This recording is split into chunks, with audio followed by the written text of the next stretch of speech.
अभय जी, रायपुर से। राधे राधे महाराज जी। महाराज जी, आप प्रत्येक दिन एकांतिक वार्तालाप में अनेक प्रश्नों के उत्तर देते हैं, लेकिन जब आपके मन में कोई प्रश्न आता है तो उसका उत्तर आपको कौन देता है? आप अपने प्रश्न किससे करते हैं? हमारे प्रश्न ही नहीं रह गए बच्चा, हमारे कोई प्रश्न ही नहीं रह गया बच्चा, तो उत्तर कहां से आवे? प्रश्न ही नहीं है ना कुछ जानना है ना कुछ पाना है, तो प्रश्न किस बात में होते? इसी बात में होते, कुछ जानना हो या कुछ पाना हो। अब हमें कुछ पाना नहीं है और कुछ जानना नहीं है। साध्यम राधा साधनम यस्य राधा। हमारे कोई प्रश्न ही नहीं बच्चा, हमारे कोई प्रश्न ही नहीं है। साध्यम राधा साधनम यस्य राधा। महाराज जी, जब प्रारंभिक अवस्था थी आपकी, जब साधन काल में जो आपका, तब आपके प्रश्नों का हल पूज्यपाद पढ़ाता है स्मरणीय उड़िया बाबा, उनकी वाणी हमारे साथ बिल्कुल बगल में बल रहती थी। पूज्यपाद उड़िया बाबा के उपदेश और उनके जीवन भर के संस्मरण है, वो हमारे पास रहते थे। कभी कोई रात ऐसी नहीं गई जो तकिया के पास उड़िया बाबा न विराजमान हो। हमारी तकिया के पास उड़िया बाबा सिराने विराजमान, चल रहे हैं तो उड़िया बाबा के उपदेश, जब कभी कोई तो उनके उपदेशों। हमारे सन्यास मार्ग के आदर्श उड़िया बाबा, भक्ति मार्ग के आदर्श पूज्य भाई जी से हनुमान प्रसाद पोद्दार जी, और प्रेम मार्ग के आदर्श हरिवंश महाप्रभु, इन्हीं की कृपा से ये यात्रा पूर्ण हुई है। अब कोई प्रश्न नहीं रहा, अब कोई जानना या पाने संबंधी, साधन साध्य संबंधी कोई प्रश्न ही नहीं रहा। और आपसे सच्ची कहते हैं कि हमें साधन के समय भी कोई प्रश्न नहीं रहता था। आगे से आगे मार्ग दिखाई दे रहा है तो प्रश्न क्या करें? हमें अगला कदम कहाँ रखना है ये हमें दिखाई दे रहा है तो हम प्रश्न क्यों करें? हमें तो पता है ना अगला कदम हमारा ये है। वो अंदर से सदगुरुदेव भगवान हमें उपदेश देकर अगले कदम के लिए मार्ग दिखा देते तो प्रश्न ही नहीं रहा। बस केवल पहला प्रश्न गुरुदेव से था कि हमारी साधना क्या होनी चाहिए। प्रारंभ में जब 13 वर्ष की अवस्था में गुरुदेव से जुड़े थे तो उन्होंने कहा, बच्चा, जैसे ये किसान 2 बजे रात्रि के उठ करके हल जोतना शुरू कर देते हैं और सुबह तक अपने खेत को जोतते हैं, फिर खाया फिर लग गए, ऐसे भजन करो। 2 बजे रात के उठो और माला लेकर भजन करो। गुरु कृपा से 1 बजे रात के उठना शुरू हुआ था, बचपन से लेकर अभी तक वही दिनचर्या चल रही। और गुरु ने आदेश किया था भजन हर समय निरंतर होना चाहिए, उसी के लिए प्रयासरत आज भी हैं और पूरा जीवन हो गया। तो हमारे लिए कोई नवीन प्रश्न ही नहीं रहा। हमारे गुरुदेव ने हमें ऐसा मार्ग दे दिया जो हर कदम हमें आगे दिखाई देता था कि मेरा पैर इस जगह पड़ना चाहिए। तो प्रश्न की कोई, और अब तो कोई प्रश्न की जरूरत ही नहीं है, क्योंकि हमने इशारे से आपको बता दिया, साध्यम राधा साधनम यस्य राधा। राधा साध्यम और साधनम यस्य राधा। अब तो कोई प्रश्न ही नहीं रहा, अब तो साधन साध्य के विषय में कोई प्रश्न। महाराज जी, कभी तो लगता है कि अगर आप जीवन में नहीं होते तो इतने प्रश्नों के हल कैसे हो पाते? हम सब साधकों के महाराज जी, जो छोटे से लेके बड़े तक का हर ज्ञान से। ये सृष्टि भगवान की है। भगवान अपनी सृष्टि का संतुलन बनाए रखने के लिए किसी न किसी संत के हृदय में बैठ कर के काम करने लगते हैं। प्रेमानंद रूपी शरीर के ढांचे के अंदर बैठकर सच्चिदानंद भगवान स्वयं आपको उत्तर दे रहे हैं। इस ढांचे के अंदर बैठकर वो परमात्मा ही उत्तर दे रहा है। ये प्रेमानंद शरीर जो है, इस शरीर को धारण करने वाला जो जीव जो है, वो तरंग समुद्र में मिल चुकी है। अब समुद्र का ही राज्य है, अब कोई तरंग का राज्य नहीं है, अब केवल समुद्र ही है। वो आनंद सिंधु जो परम सुख राशि परमात्मा है, वही प्रकाशित होकर आप लोगों के प्रश्नों का उत्तर दे रहा है। न ये शरीर मरा हुआ किडनी फेल है, इसमें कोई सामर्थ्य नहीं, ये केवल श्री कृष्ण कृपा काम कर रहे। महाराज जी, ये बात आज क्यों नहीं दृढ़ता पूर्वक समझ? आज माया है इसलिए नहीं समझ में आएगी। कई बार बताया है कि माँ अपने बच्चे को जब सजाती है तो 2 टिक्का काजल के रख देती है। बोले क्यों? बोले किसी की नजर ना लगे। तो ऐसे ही भगवान जब किसी महापुरुष को सजाते हैं तो 1-2 टीका ऐसे लगा देते कि यदि महापुरुष होते तो ऐसा क्यों, अगर इतनी उच्च कोटि के होते तो ऐसा क्यों। और जब शरीर छूट जाता है तब बोले, उनकी जीवनी पढ़ के बोले, अरे यार ये तो ऐसे महापुरुष थे, प्रगट में गुरु साक्षात परब्रह्म, ये भाव कोई बिरला ही कर पाएगा। और जब पधार गए तब कहते हमारे गुरु जी तो साक्षात परब्रह्म और सिद्ध कोटि के महापुरुष थे, और जब जीवित रहते तो उनकी आज्ञा का उल्लंघन करते रहते, उनको एक साधारण पुरुष मान करके उनकी अवज्ञा कर देते हैं। ये माया का प्रभाव है। गौरव शर्मा जी, यमुनानगर से। राधे राधे। राधे राधे महाराज जी। महाराज जी, आपकी कृपा से इस भगवत मार्ग पर चलने का प्रयास कर रहा हूं। महाराज जी, आपके एकांतिक वार्तालाप में मैंने सुना था कि साधक को ज्ञान मार्ग या भक्ति मार्ग में से एक पर चलने का प्रयास करना चाहिए। महाराज जी, मैं भगवान शिव का प्रेम प्राप्त करना चाहता हूं और मेरे आचार्य भगवान शंकराचार्य हैं, तो मुझे वेदांत और अद्वैत के सिद्धांत को धारण करना चाहिए? कृपया मार्गदर्शन करें, या क्या करना चाहिए महाराज जी? प्रभु भगवान शिव। देखो, जब अद्वैत वेदांत धारण किया जाता है तो मैं ही शिव हूं, इस बात की सिद्धि की जाती है। अहम ब्रह्मास्मि शिवोहम, शिवोहम, मैं वही। तो फिर आत्म प्रेम होगा, ऐसे मान के कि भगवान शिव, मैं उनका प्रेमी दास, ये भक्ति से पूर्ण होगा। इसमें भक्ति प्रधान भाव रहेगा, क्योंकि भक्ति में भेद से अभेद है, और अभेद में ही स्थित ज्ञान है। तो प्रारंभ में यदि हम अभेद भाव लेते हैं, जैसे वेदांत दर्शन जो है वो अभेद दर्शन है। मैं भूल से अपने को देहाभिमानी जीव मान रहा था, ये मेरा भ्रम है। मैं स्थूल शरीर हूँ, न सूक्ष्म शरीर हूँ, न कारण शरीर हूँ, न मन हूँ, न बुद्धि हूँ, न प्राण हूँ, मैं शिवोहम, मैं शिव। उसी के चिंतन में तन्मय। तो एक मार्ग भगवान शंकराचार्य जी ने वेदांत दर्शन के द्वारा अभेद स्थिति का, एकत्व स्थिति का वर्णन किया। तो आद्य गुरु भगवान शंकराचार्य जी का आश्रय लेकर वो भक्ति सिद्धांत से चले। भगवान शिव हमारे स्वामी, मैं उनका सेवक। तो स्वामी और सेवक भाव की सिद्धि भक्ति से होगी, ज्ञान से। भक्त को ज्ञान रहता है, पर वो गौड़ मुख्य रहता है भाव। तो प्रेम तो एक में होता नहीं, प्रेम दो में होता है, और प्रेम दो रहने देता नहीं, इसलिए अभेद हो जाता है। प्रेम गलियति सांकरी, तामे दो न समाए। बड़ा अद्भुत बात है कि एक में प्रेम होता नहीं, दो में होता है, और जब प्रेम हो जाता है तो दो रहने देता नहीं, एक कर देता है। प्रेम का स्वभाव है, वो एक कर देता है। तो प्रेम से एक हो जाता है, वो शिवमय हो गया। मन शिवमय, बुद्धि शिवमय, अहम शिवमय, चित्त शिवमय, वो शिवमय हो गया प्रेम में।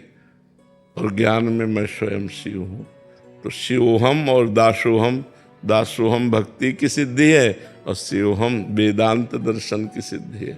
तो देखना पड़ेगा, प्रेम चाहते हो शिव प्रेम, तो फिर भक्ति सिद्धांत स्वीकार करना पड़ेगा। आत्मबोध और के बाद प्रेम नहीं आ सकता महाराज? नहीं, एक ही होगा। किससे करूं प्रेम? जब दूसरा कोई है नहीं तो किससे करूं? दूसरा कोई है नहीं तो प्रेम किससे करूं? महाराज जी, ये यम नियम, ये हमें प्रेम के लिए भी धारण करने चाहिए? यम नियम या ध्यान धारण का यम? प्रेम में इनका विशेष महत्व नहीं है। प्रेम में सुमिरन का विशेष महत्व है। जैसे हम पवित्र आचरण, अधर्माचरण का तो त्याग है, ये तो यम नियम अपने आप आ जाते हैं।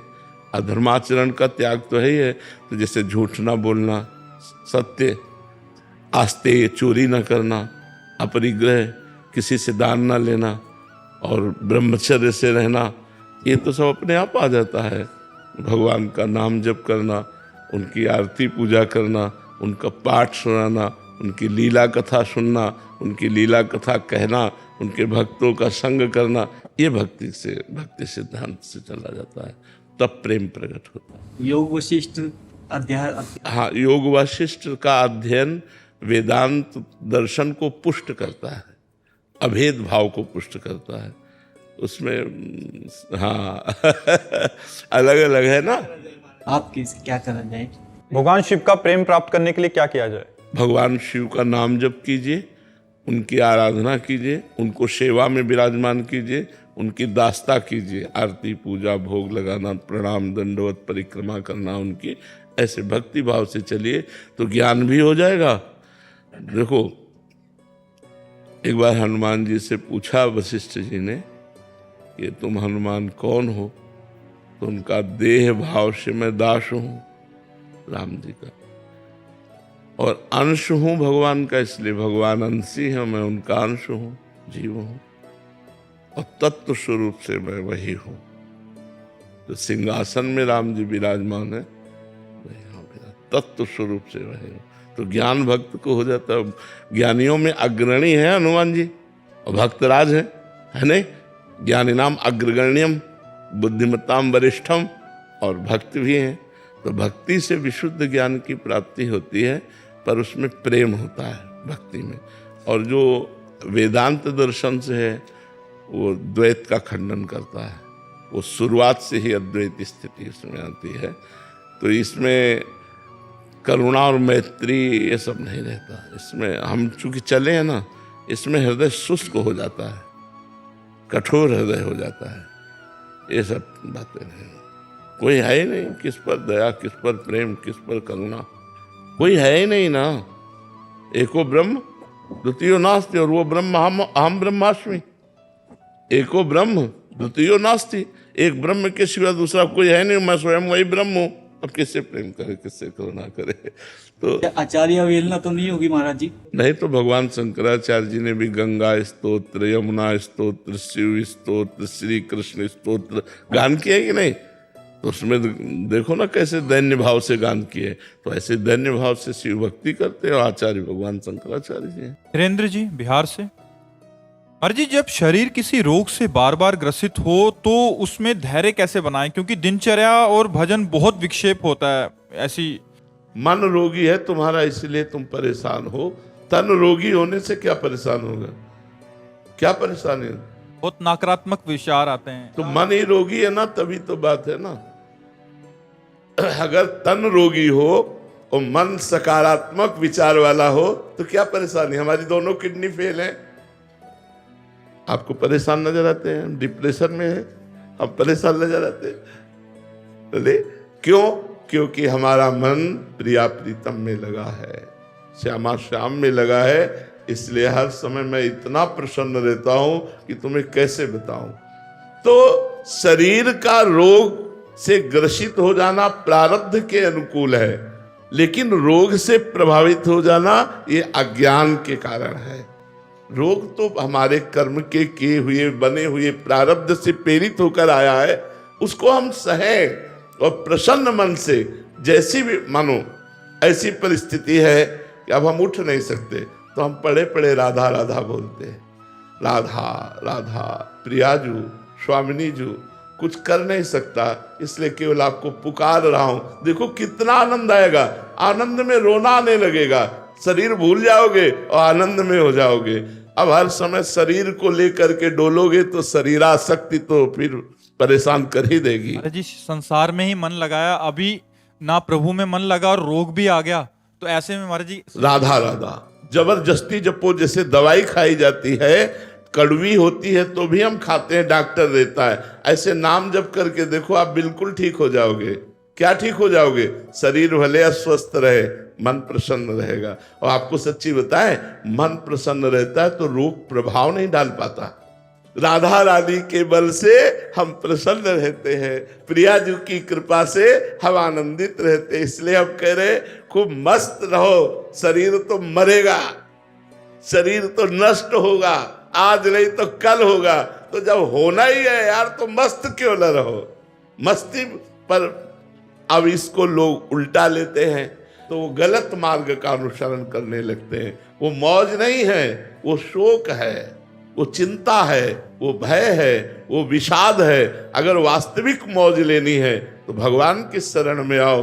देख लो कितने कृपालु भगवान है कि इतना बड़ा कोई प्रारब्ध बुरा आया इस शरीर का कि दोनों गुर्दे फेल होने पर भी हमारी दिनचर्या चल रही है। आश्चर्य की बात है कि दिनचर्या चल रही है, और अभी से नहीं, रात से चल रही है, और रोज की दिनचर्या है। लेकिन हमारा पॉजिटिव विचार है कि प्रियाजू की बड़ी कृपा है, हमारे ऊपर बहुत कृपा है प्रियाजू की, और उनका चिंतन बनता है। और हम कभी रोग का चिंतन ही नहीं करते। रोग का चिंतन अगर होने लगे तो हम गिर जाएं। इसलिए हम सबसे प्रार्थना करते हैं, ये शरीर नाशवान है, शरीरम व्याधि मंदिरम, ये शरीर रोग का घर है। आज नहीं तो कल कोई न कोई रोग आ जाएगा, कोई न कोई संकट आ जाएगा, विपत्ति आ जाएगी। तुम पहले से तैयार रहो। अगर पहले से तैयार नहीं रहोगे तो पछताओगे, फिर हार जाओगे। पहले से तैयारी क्या है? राधा राधा राधा राधा। आप जितना नाम जप करोगे, प्रत्यक्ष आपसे सच्ची कह रहा हूं, हृदय की बात कह रहा हूं, नाम जप का प्रभाव इतना है कि हर समय हमारा मन नाचता रहता है। एकांत में मन रोने लगता है, आनंद में रोने लगता है, नाचने लगता है। कितनी भगवान की कृपा है कि मुझे ऐसी अवस्था में भी अपने भजन में लगाए, अपने साधन में लगाए, अपनी चर्चा में लगाए, अपने भक्तों का संग देते हैं। अपार करुणा हमारे प्रियालाल की, अपार करुणा हमारी श्री जी की। इसलिए सबसे प्रार्थना करते हैं, अध्यात्म से जुड़ो। अध्यात्म वो बल है जो संकट, विपत्ति, दुख इनको रौंद करके आपको आगे निकाल दे। नहीं तो भाई ये ऐसे ऐसे रोग हैं, ऐसी ऐसी समस्याएं हैं कि घुट घुट करके मरना होगा, घुट घुट के मरना होगा। अगर प्रभु का सहारा नहीं है तो अभी शरीर अस्वस्थ है, कमा पाओगे नहीं, परिवार के लोग अवहेलना करेंगे तुम्हारी, कोई तुमसे प्यार नहीं करेगा, फिर पड़े पड़े रोओगे। और अब हमें लगता है कि हमसे कोई प्यार न करे, हमें लगता है कि हमसे कोई प्यार न करे, हमसे कोई बोले ना, हमारी तरफ कोई देखे ना। क्यों? मैं चुपचाप एकांत में बैठा प्रियालाल को देखूं, उनके लिए रोऊं, उनके लिए तड़पूं। अगर भगवान से संबंध नहीं है तो लगता है कोई मेरे पास बैठे, कोई मुझे प्यार से देख ले, कोई प्यार से बोले। लेकिन जब शरीर रोग से ग्रसित होगा और आप कमा नहीं पाएंगे तो आपका प्रिय परिवार आपको छोड़ देगा, वो आपकी तरफ देखना भी नहीं चाहेगा। अगर आप बुलाओगे तो पीठ करके चला जाएगा कि कहीं कोई सेवा ना बता दे। इसलिए भगवान का आश्रय लो और भगवान का नाम जप करो। अरे जी, कोई टोटका या कोई जंतुर आदि नहीं है, मतलब जल्दी रोग? ये सब भाई हम आपसे प्रार्थना करते हैं कि बाहरी नाटकबाजी पे मत फंसो, शुद्ध परमार्थ को स्वीकार करो तो आप भी सुखी हो जाओगे और आपका परिवार भी सुखी हो जाएगा। अगर रुपया देने से प्रारब्ध कट जाए और जंतुर बांधने से विपत्ति नष्ट हो जाए तो फिर भजन साधन का मतलब क्या रह गया? आज तक कभी ऐसा नहीं होता। हाँ, कभी तुक्का लग सकता है कि आप जंतुर बांधे हो, आपके सुकृत का नंबर आ गया, पुण्य फल लागू हो गया और आप सफलता को प्राप्त हो गए, तो आपको लगा जंतुर से सफलता हुई। जंतुर से नहीं हुई, वो हुई है आपके पुण्य बल से। इसलिए अवश्य में भोक्तव्यम कृतम कर्म शुभाशुभम, को न काहू के सुख दुख कर दाता, निज कृत कर्म भोग सुन भ्राता। नाम जप करो, गंदी बातें छोड़ो, शराब पीना छोड़ो, मांस खाना छोड़ो और भगवान के आश्रित हो जाओ। देखो, किसी जंतुर की जरूरत नहीं पड़ेगी, आप आनंदित रहोगे, आप दूसरों को आनंदित करने वाले बन जाओगे। सातरति सातरति सा लोकान तारयति, वो स्वयं तर जाता है, स्वयं तर जाता है, दूसरों को तार देता है। आनंद हृदय में, हमें आनंद चाहिए, हमें शांति चाहिए, हमें प्रेम चाहिए। वो संसार के रुपये में नहीं है, वो भोगों में नहीं है, वो श्री भगवान में। हमारी प्रार्थना मान लीजिए, अगर नाम जप शुरू कर दोगे तुम्हारा मंगल हो जाएगा। राधा कृष्ण बोलो, राधे श्याम बोलो, राधा राधा बोलो, राम राम बोलो, सिया राम बोलो, जो तुम्हें प्रिय हो वो नाम जप करो, तुम्हारा मंगल कर देगा। बहुत सारे लोग आते हैं, अपने अनुभव बताते हैं कि जब से महाराज जी के दर्शन हुए और नाम जप करना शुरू किया, हमारा ये रोग ठीक हो गया, हमारा काम बन गया। तो महाराज जी, इसका रहस्य क्या है? भगवान के नाम से पाप का नाश होता है, पाप नाश होते ही दुख का नाश हो जाएगा, पाप नष्ट होते ही दुख का नाश हो जाएगा। हाँ बिल्कुल, भगवान के नाम में जास नाम भव भेषज हरन घोर त्रिशूल, जिसका नाम संसार रोग का नाश कर देता है। फिर ये साधारण रोग तो बात जाने दो, तो कह दो आप अपनी किडनी ठीक कर लो। मान लो हो सकता है जब दूसरों को उपदेश देते हो तो आप अपनी किडनी, सही बात कहता हूं आपसे, अगर भगवत प्राप्ति का लक्ष्य ना रखे और किडनी एक क्या 100-200 किडनियों को ठीक करने की तुरंत में सामर्थ्य जागृत हो जाएगी कि संकल्प करते ही ठीक हो जाएगी, लेकिन ये ठीक हो जाएगी, मरेंगे तो है ही, पर भगवत प्राप्ति नहीं होगी।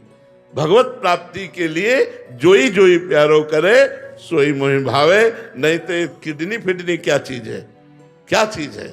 आप विचार करो, तुम 10-5 माला जपते हो, तुम्हें अनुभव होता है यहाँ बचपन से लगे हैं, 13 वर्ष की अवस्था से लगे, ये कोई किडनी बहुत बड़ी बात है क्या? क्या आप समझते हो? ये कुछ बड़ी बात नहीं है, ये केवल भगवान की लीला का नाटक चल रहा है, नहीं कोई ये सब कुछ नहीं कर। भगवान के भजन में अपार सामर्थ्य है।